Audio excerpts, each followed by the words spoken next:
All right, welcome to the Explainer. Today we're going to tackle one of homeopathy's most fascinating remedies out there, Lachesis.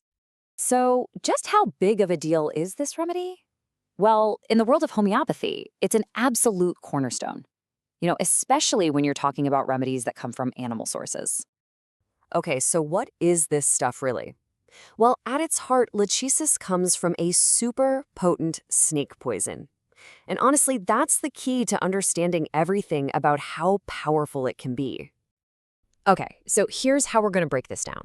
First, we'll look at what's called the venomous personality. Then we'll dig into the jealousy and talkativeness.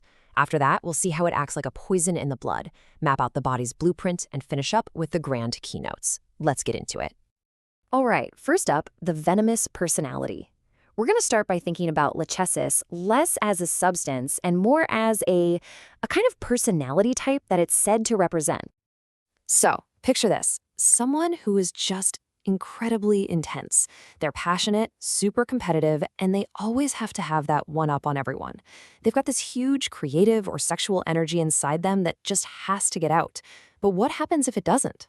Well, here's the kicker. If that energy gets suppressed, it doesn't just go away. Nope, it builds and builds, creating this really intense, almost toxic tension both physically and emotionally.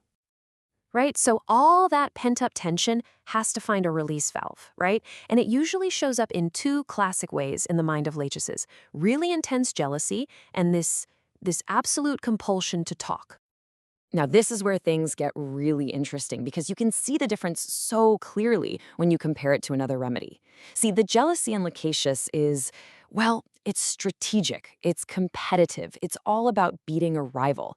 That's a whole different ballgame from, say, the jealousy of Hayashima's, which is much more childlike and all about seeking attention. And it's the same story with how they talk. It's a perfect illustration of the difference. The Lachesis type, they're talkative because they're trying to let out all that pressure. Their speech is quick, it's sharp, it can even be magnetic, but they're jumping all over the place. Hyoscyamus, on the other hand, their talkativeness is just simpler, almost kind of foolish, you know? Okay, let's switch gears from the mind to the body and see how this all plays out physically. We're going to look at the core action of this remedy, which, surprise, surprise, comes straight from its origin as a venom. It really all boils down to one single, crucial word. Hemotoxic. So, what does that mean?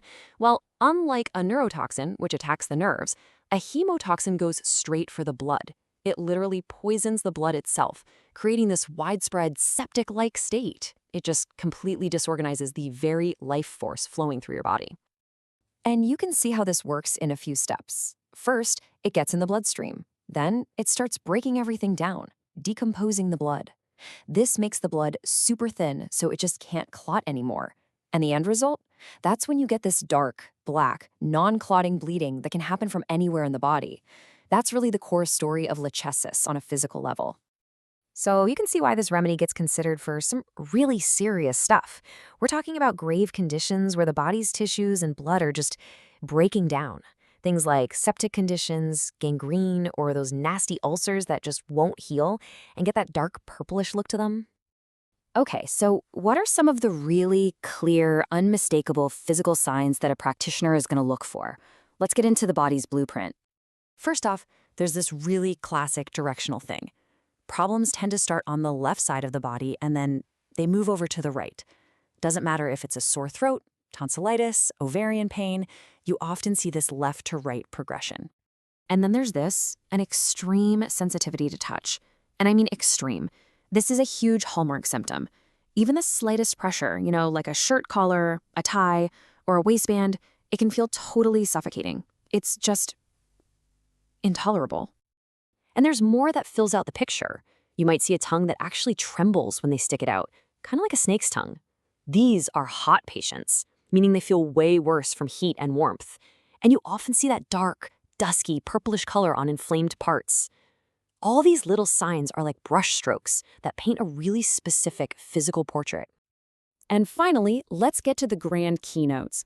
These are probably the two most famous, most reliable guiding symptoms for Lachesis, what homeopaths call its modalities. This right here might be the single most defining feature of Lachesis. A person sleeps into an aggravation. What does that mean?